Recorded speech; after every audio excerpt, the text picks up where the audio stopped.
Good afternoon, ladies and gentlemen.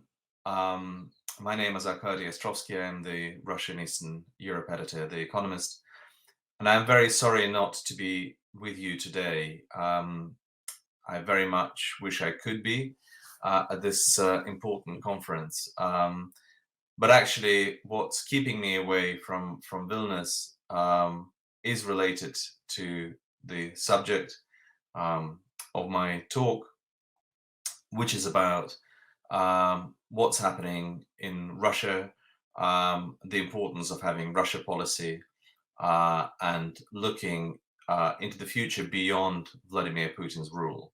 Um, I wish I could be uh, writing today about positive developments in Russia, about reform and democracy and transition of power in an orderly way. That is not the case. Russia, as we all know, is getting more repressive at home and subsequently is also getting more aggressive abroad. It's all the more important, therefore, for countries that are in Russian neighborhood, um, for Europe in particular, to have a solid policy towards Russia, because uh, you cannot cut yourself off. And what happens inside the country will undoubtedly have consequences on Russia's foreign policy, on its behavior abroad. The connection between the two sides, between domestic repression and aggression abroad, is well established. The first to speak about it and write about it was Andrei Sakharov, great Russian physicist and humanist, uh, who established that link, who explained to us from the 1970s onwards that a country that abuses the rights, human rights of its people at home will always pose a threat abroad. And it's repressions that you cannot isolate yourselves from. You have to understand what's happening, and if you really believe, as I think most people in this room do, that human rights are universal, this is not just Russia's matter. It's not Russia's matter alone on human grounds, and it's not Russia's matter alone in terms of the impact it's going to have on the neighboring countries. Um, we have seen this already play out in the events in Ukraine, with the annexation of Crimea and the war in the east of Ukraine and Donbass, which was Putin's answer, if you like, Kremlin's answer, to protests and demands that were evident in 2011, 2012. As I was saying, what happens inside Russia matters to people outside it. And as we've seen with Russia's aggression in Ukraine, which was in a way a response to the protests and demands of Russian people in 2011 and 2012 for change, and Putin responded with a war, an annexation of Crimea, rallying people around the flag. These two things are very strongly connected. I think Lithuania, of all countries, doesn't need reminding of this. Vilnius and Lithuania were on the receiving end of Soviet aggression, Soviet occupation. And I think Lithuania can relate to a lot of what's happening in Russia, which I will talk to about in a minute. I have to say that I'm very glad to see that Lithuania is actually taking quite a strong stance, probably one of the strongest amongst European countries, in terms of what's happening in the neighborhood, in Russia, in Belarus, in Ukraine. I think Lithuanians both can relate to some of those struggles and strifes that people of Russia and people of Belarus are going through.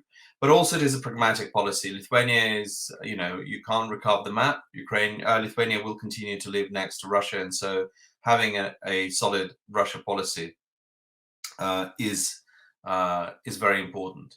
The fact that Lithuania is hosting some of Russian opposition and Belarusian opposition, Belarus president elect Svetlana Tikhanovskaya, the chief of staff of Alexei Navalny, the jailed opposition leader Leonid Volkov, and his team, I think is actually a clever and prudent policy. Some might say it's reckless. I don't think so.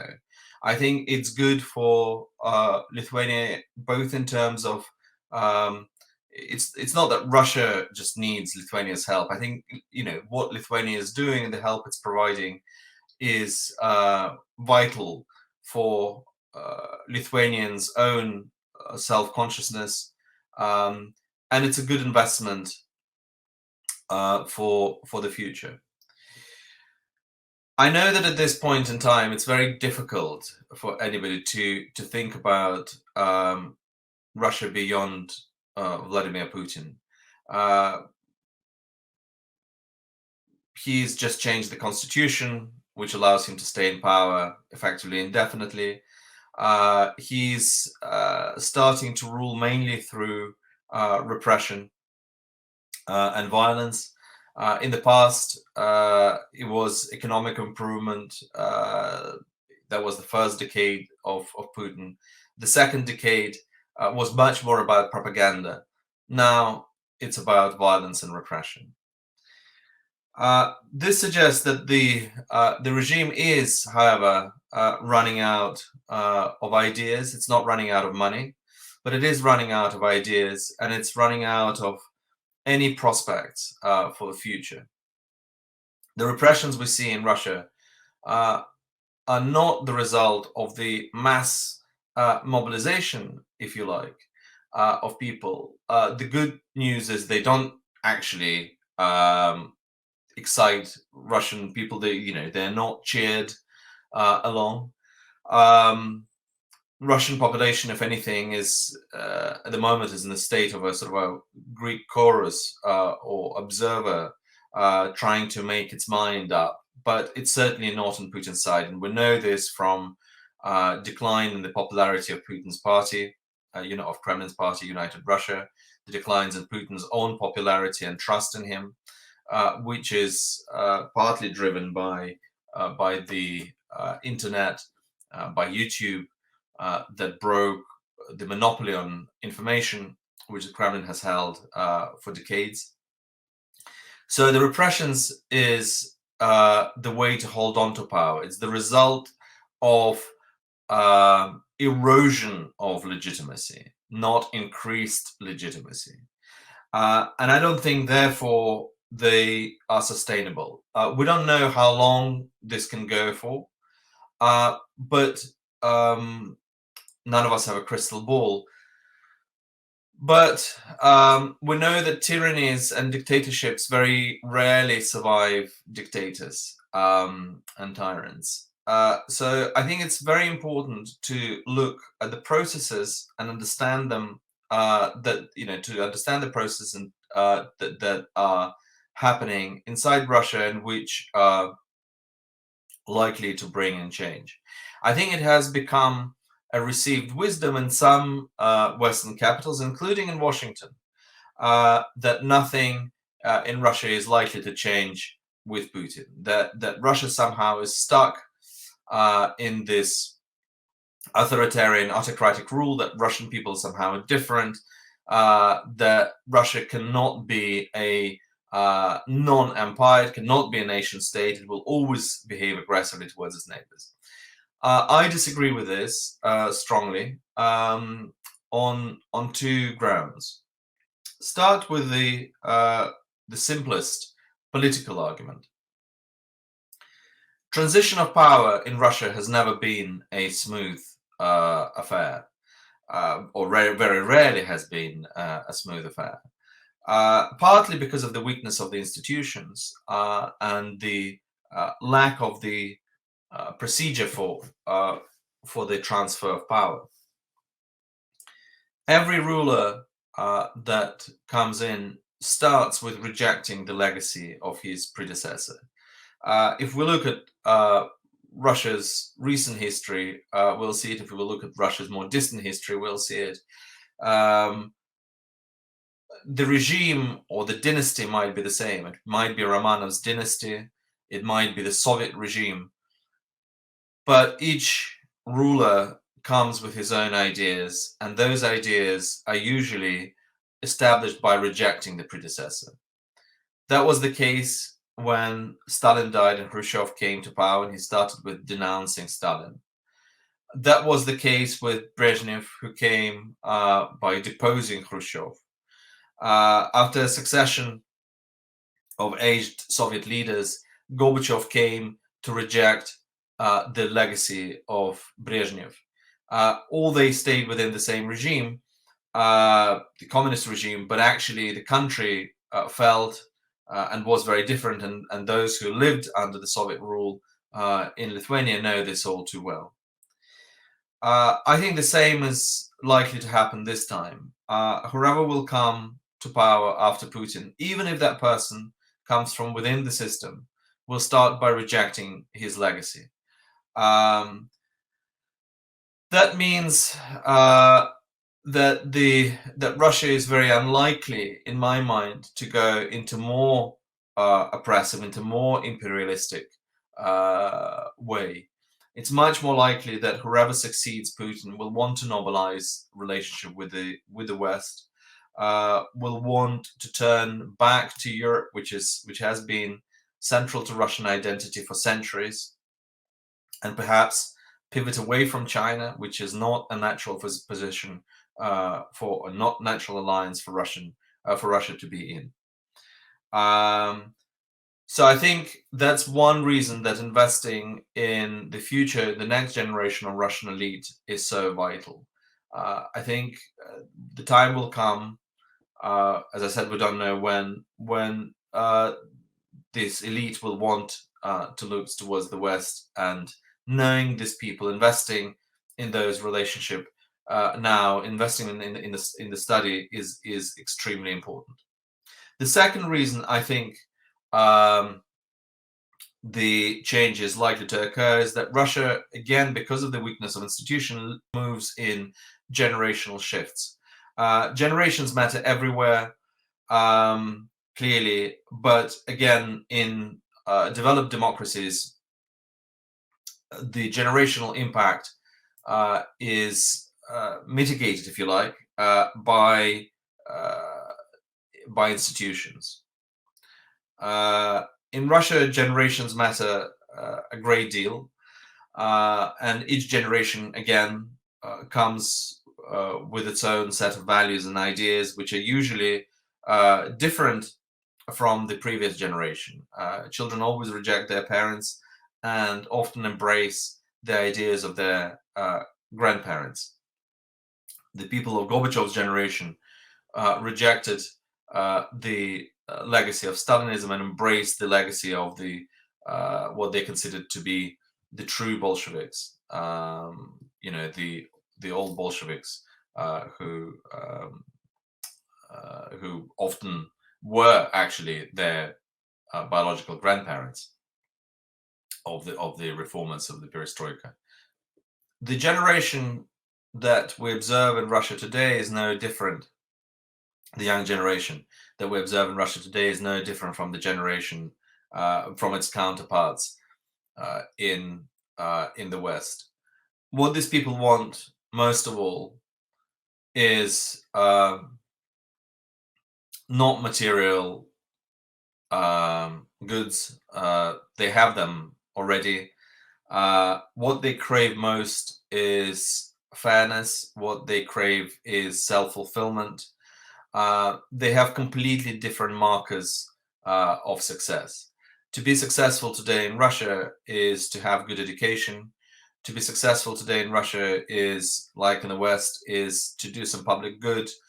It's not to have a massive palace, which seems absolutely ridiculous to the majority of young Russians. And we are, of course, talking about Russian elite, but it's elites, whether we like it or not. that that move history. What they want is fulfillment. What they want is fairness, and we see this in multiple opinion polls and focus groups. It's that generation of Russians that Alexei Navalny, who is in jail, is appealing to. His central idea is the one that should be close to the hearts of most Europeans. It's the idea of Russian people as nation state. It's the idea of emancipation. What happened in 1991, 30 years ago, when communism collapsed and the Soviet Empire collapsed, was that countries, the republics of the Soviet Union, declared their, as we know, their independence, and they built their modernity and they modernized themselves in the name of building nation states. Nationalism and modernization in the Baltic states, at least, went hand in hand. The story was different in the Caucasus and in Central Asia, where it often produced war. But in the Baltic states and in Ukraine, up to a point, national idea of emancipation and modernization went hand in hand. Russia was in a different position at the time, struggling with its identity, struggling with its imperial legacy, not knowing who it's supposed to be independent from. The idea, it was much easier for the Baltic states because they could be independent of Russia, as could be Ukraine. But for Russia to be independent of Russia was not, or for Russia to be independent of the Soviet Union, even though that was the premise of Boris Yeltsin's movement, was not intellectually or in any other way an easy task. Today, I think Russia has come to the to this juncture in its history where people, politicians like Alexei Navalny are calling for emancipation from the empire. Navalny's idea of Russia is the idea of a nation state. Navalny's idea of Russia is of Russia being a normal European country. His nationalism, which has scared a lot of people, both in Russia and outside, I think has evolved from less palatable, not necessarily ethnic nationalism, but nationalism with tainted by ethnocultural issues, has come and evolved into civic nationalism, the nationalism of a nation state. And his fight against corruption links very strongly into that. The reason I'm talking so much about Navalny is not just because I think he's an outstanding and brave politician who, and it's not because I'm predicting he will become Russia's next leader. But what we do know about Navalny is that he does have a very acute sense of his country, of the ideas that work. And I think we ought to look, therefore, at what he says take it very seriously, because I think whoever comes to power in Russia, whether it's Navalny or whether it's anybody else, will be dealing with the same set of ideas.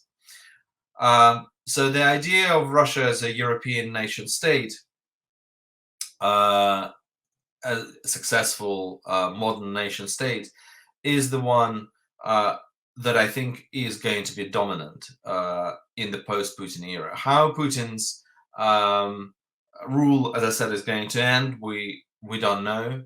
I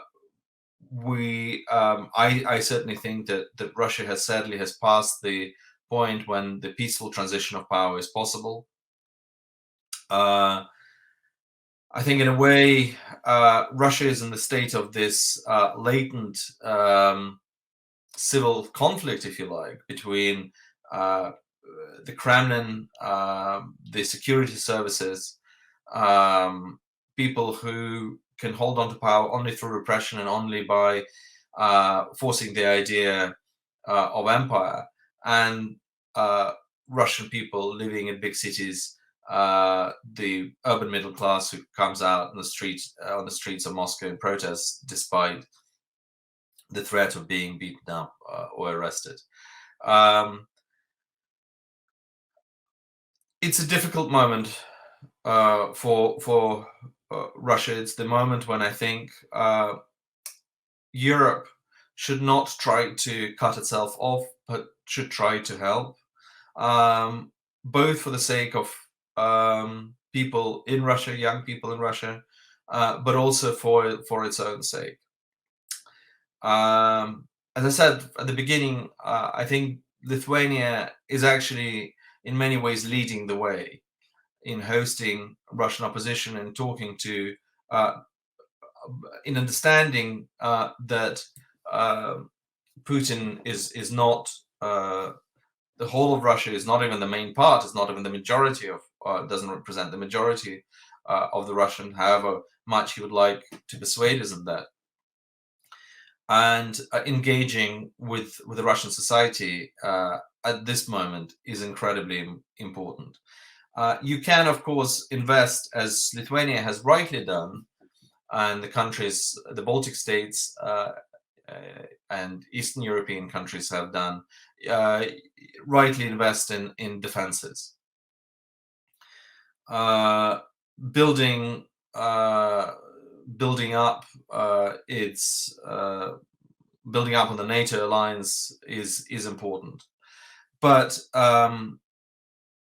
long term, the only security, long-term security of Europe and of the Baltic states as part of Europe will stem from human rights, the observance of human rights and democratic reforms in Russia. And therefore, investing in those reforms, investing in that next generation is not just the issue of humanitarian help, it's the issue of Lithuania's own security. Of course, it's easier to talk in general terms. It's harder often to come up with particular ideas. That's what politicians are there for. But putting it on the agenda, I think, is extremely important.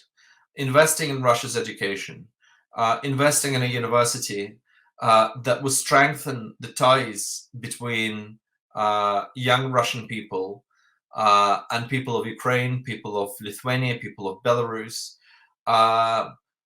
is a is extremely important and prudent and responsible thing to do. It's a responsible policy. The last thing that a lot of politicians in Europe, in the countries of the former Soviet Union, think at the moment is about a possible cultural or economic union between themselves and Russia. Unfortunately, in Putin's years, in the post-Soviet decades, the idea of an alliance with Russia, economic or cultural alliance, has become equated with the idea of aggression from Russia.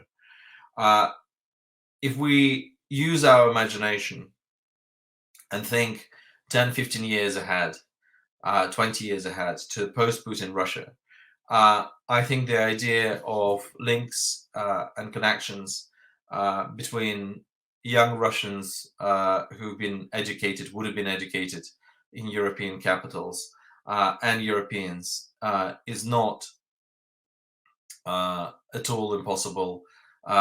And I think it's something to actually work towards, because I don't think that isolation of whatever kind can bring lasting peace. I think cooperation, trade, and cultural links with people who share the values, the same values, is the only way that we can be secure.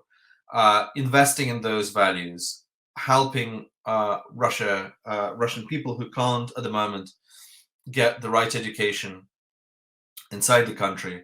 I think one of the top should be one of the top priorities for European security, and particularly for the countries in that border Russia. Um, I think I've used all my time. I'd like to stop here and thank you for your attention. Again, I'm very sorry that I can't be with you in person. And I do hope that next time we get to talk about this subject, the prospect of that common cultural value-based European space will become a little closer. Thank you.